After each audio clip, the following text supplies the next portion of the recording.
DSC పరీక్షల ప్రశ్నల తయారీ, డిఎస్సి పరీక్షల ప్రశ్నల తయారీ ఒక అంశం, పరీక్ష నిర్వహణ అన్నది రెండో అంశం. ఈ రెండు కూడా ఒకే అధికారి చేతిలో పెట్టినట్టు లోకేష్ స్వయంగా యాక్సెప్ట్ చేస్తాడు. అసెంబ్లీలోనే యాక్సెప్ట్ చేయడమే కాకుండా తప్పేముంది అంటూ దబాయించినాడు. తప్పేముంది అని అంటూ ఏకంగా దబాయించినాడు. ఒకసారి ఆయన అన్న మాటలు కూడా ఒకసారి ప్లే చేద్దాం. ఒకసారి వినండి ఒకసారి అందరూ కూడా. ప్లే చేయమా ఒకసారి. ప్రభుత్వ ఉద్యోగం ఇచ్చిన ఘనత ప్రజాప్రభుత్వం అధ్యక్ష.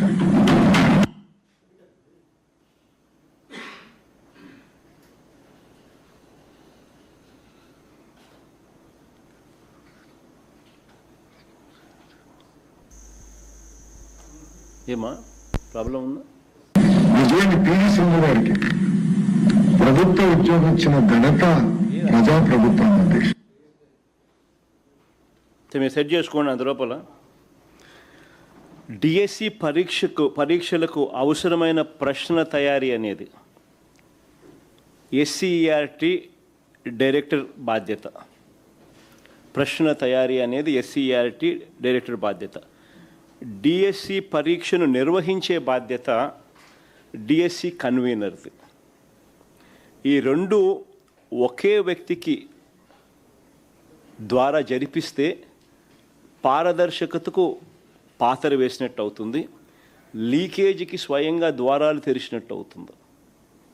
అంటే పరీక్షా ప్రశ్న తయారీకి ఒకంతోనే చేయిస్తూ ఉన్నారు, పరీక్ష నిర్వహణ చేసే కార్యక్రమం కూడా సేమ్ వ్యక్తితోనే చేస్తూ ఉన్నారు.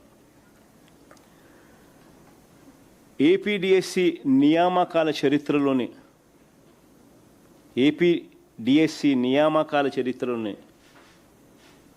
ఏపీపీఎస్సి నియామకాల చరిత్రలోనే ఈ రెండు బాధ్యతలు ఎప్పుడూ కూడా ఒకే వ్యక్తికి అప్పగించిన చరిత్ర ఆంధ్ర రాష్ట్రంలో ఇంతవరకు ఎప్పుడూ లేదు.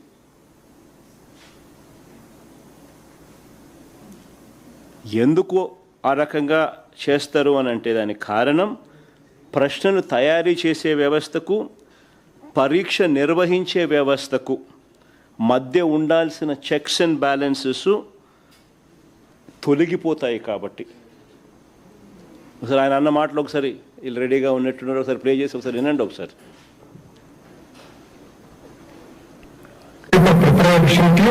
డిఎస్సి కన్వీనర్ అంటే ఎగ్జామినేషన్ కండక్ట్ చేసేవారు ఒకే ఆఫీసర్కి ఇచ్చారు అనేది మొదటి ఆరోపణ. అధ్యక్ష ఆంధ్ర రాష్ట్రంలో కాదు ఇతర రాష్ట్రాల్లో కూడా ఒకరికే ఇచ్చారు అధ్యక్ష. కొన్ని రాష్ట్రాల్లో ఇద్దరికి ఇచ్చారు, కొన్ని రాష్ట్రాల్లో ఒకరికే ఇచ్చారు అధ్యక్ష.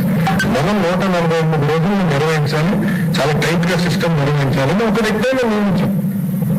అది ఎక్కడ చట్టంలో ఉల్లంఘన లేదు, ఎక్కడ చట్టంలో రాయలేదు, ఇద్దరు ఉండాలి అని ఎక్కడ చెప్పలేదు అధ్యక్ష. So there is no rule book for to that order and court కూడా ఈ విషయాన్ని అక్కడ జోక్యం చేసుకున్నాం అధ్యక్ష.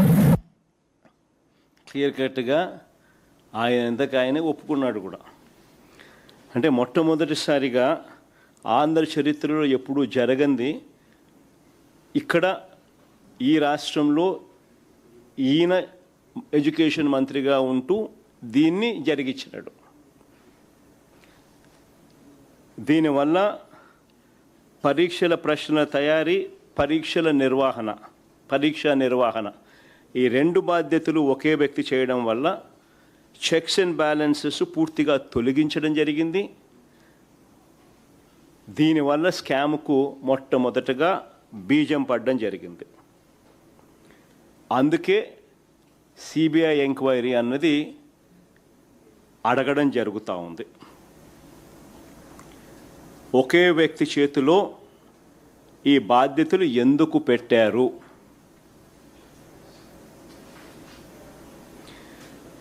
ఇలా చేసినందువలన చెక్స్ అండ్ బ్యాలెన్సెస్ లేకుండా పోయి లీకేజీకు ద్వారాలు తెరిచినారు కాబట్టి.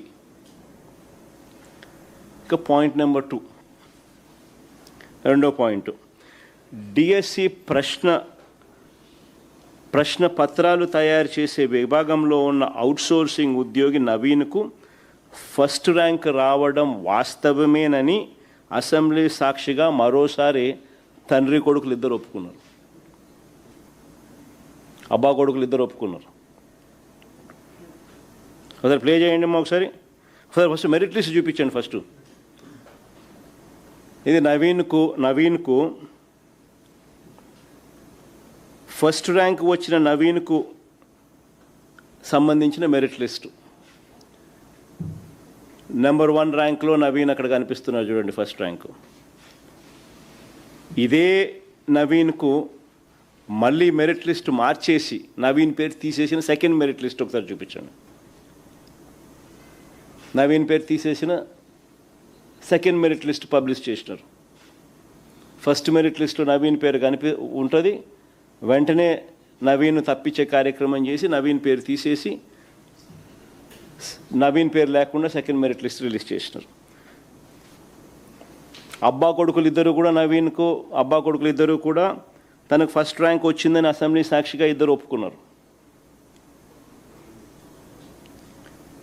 ఆ క్లిప్పింగ్ కూడా ఒకసారి ప్లే చేయండి ఒకసారి. చంద్రబాబు నాయుడు గారు లోకేష్ మాటల్లో.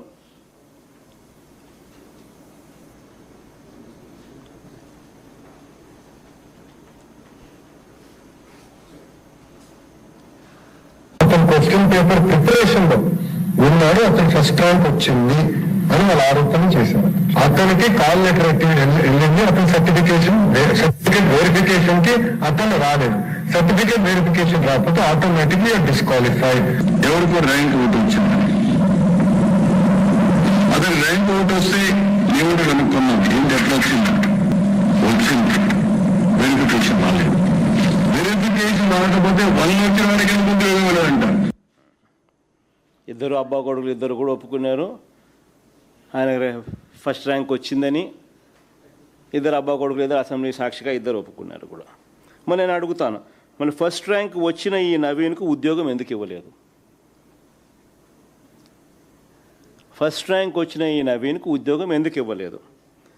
ఫస్ట్ మెరిట్ లిస్ట్లో నవీన్ పేరు ఉంది, ఆ తర్వాత మళ్ళీ దీన్ని మార్చి నవీన్ పేరు తీసేసి సెకండ్ మెరిట్ లిస్ట్లో నవీన్ పేరు లేకుండా సెకండ్ మెరిట్ లిస్ట్ ఎందుకు రిలీజ్ చేసినారు?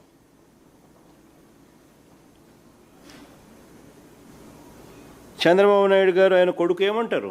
అబ్బా కొడుకులు ఇద్దరు నవీన్కి ఎందుకు ఉద్యోగం ఇవ్వలేదు అని అంటే ఏమంటారు? సర్టిఫికెట్ల వెరిఫికేషన్కు నవీన్ రాలేదు కాబట్టి ఉద్యోగం ఇవ్వలేదట. అదే కదా విన్నారు మీరు ఎంతగా? అదే కదా మీరు అంతా విన్నారు కూడా. సర్టిఫికెట్ల వెరిఫికేషన్కు రాకపోతే ఎవరికైనా ఉద్యోగం ఎట్టిస్తాము, రాలేదు కాబట్టి ఇవ్వలేదంట. మరి ఇదే వాస్తవం అయితే మరి నవీన్ అనే క్యాండిడేట్ కోర్టుకు ఎందుకు పోయినాడు? మరి ఇదే వాస్తవం అయితే నవీన్ అనే వ్యక్తి కోర్టుకు ఎందుకు పోయినాడు? నవీన్ అనే వ్యక్తి కోర్టుకు పోయి క్యాండిడేట్ నవీన్ తన ఐడిని బ్లాక్ చేశారని, కాల్ లెటర్ తనకు పంపలేదని కోర్టుకు పోయినాడు.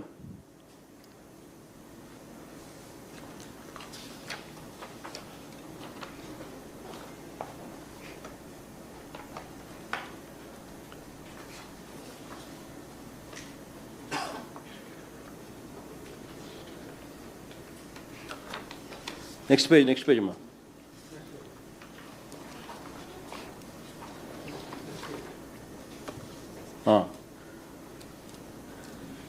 తన డిఎస్సి లాగిన్ బ్లాక్ అయిందని విద్యాశాఖకు మెయిల్ పెట్టిన Naveen,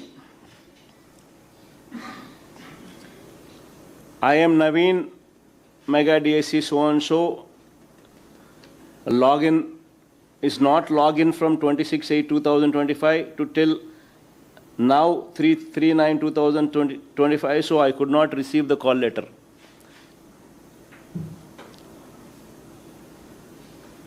I got good marks in DSC, but why I am face this issue? ఆ పిల్లోడు పాపం వచ్చిరాని ఇంగ్లీష్లో ఆ పిల్లోడు పాపం letter రాసినాడు. This particular reason I lost my job. please unblock and send the call letter on third verification. This is final chance of my life. Please provide my call letter and candidate login.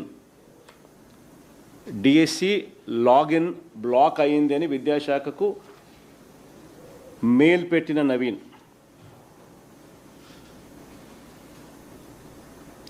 ఇదే కోర్టుకు affidavit file చేసినాడు.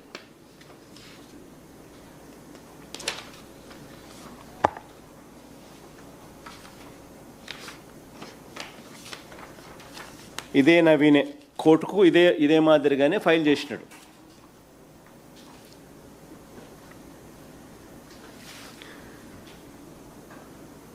ఇంతకుముందు first దాంట్లో చూస్తే file చేసిన affidavit copy, కోర్టుకు file చేసిన affidavit copy.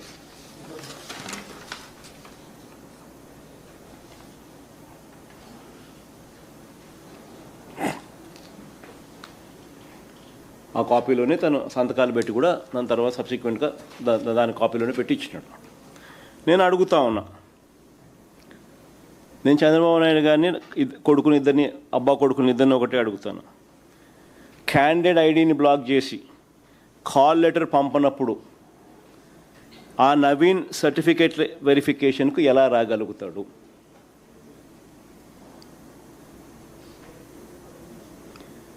ఇదే విషయాలను ఆధారాలతో అతను కోర్టులో అఫిడవిట్ వేశాడు కదా. వీటికి అసెంబ్లీలో అబ్బా కొడుకులు ఎందుకు సమాధానం చెప్పలేదని అడుగుతా ఉన్నా. వెరిఫికేషన్కి రాకపోతే ఎలా ఇస్తామని అంటాడే తప్ప వీళ్ళు ఐడిని బ్లాక్ చేశారని కానీ, వీళ్ళు కాల్ లెటర్ పంపలేదని కానీ, అందుకనే నవీన్ అనే వ్యక్తి వెరిఫికేషన్కు రాలేకపోయాడని కానీ, అందుకనే నవీన్ అనే వ్యక్తి తనకు అన్యాయం జరిగింది న్యాయం చేయమని చెప్పి కోర్టులో అఫిడవిట్ వేసాడని కానీ, కోర్టులో ఫైల్ చేసాడని కానీ ఎందుకు అబ్బా కొడుకులు అసెంబ్లీలో చెప్పలా?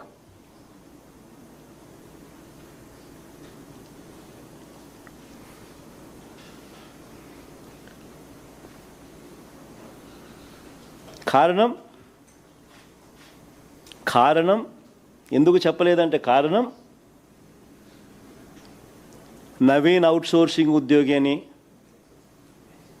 Merit list 1, merit list 2, first merit లిస్ట్లో నవీన్ పేరు ఉంది, సెకండ్ మెరిట్ లిస్ట్లో నవీన్ పేరు తీసేసి సెకండ్ మెరిట్ లిస్ట్ పబ్లిష్ చేసినారు. ఎందుకు చేసినారు?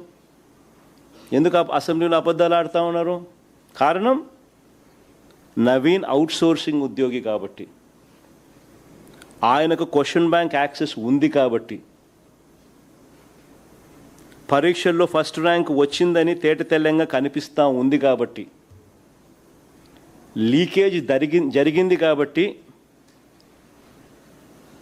దాచిపెట్టాలి కాబట్టి, అతనికి ఉద్యోగం ఇస్తే గోల్ అవుతుంది కాబట్టి,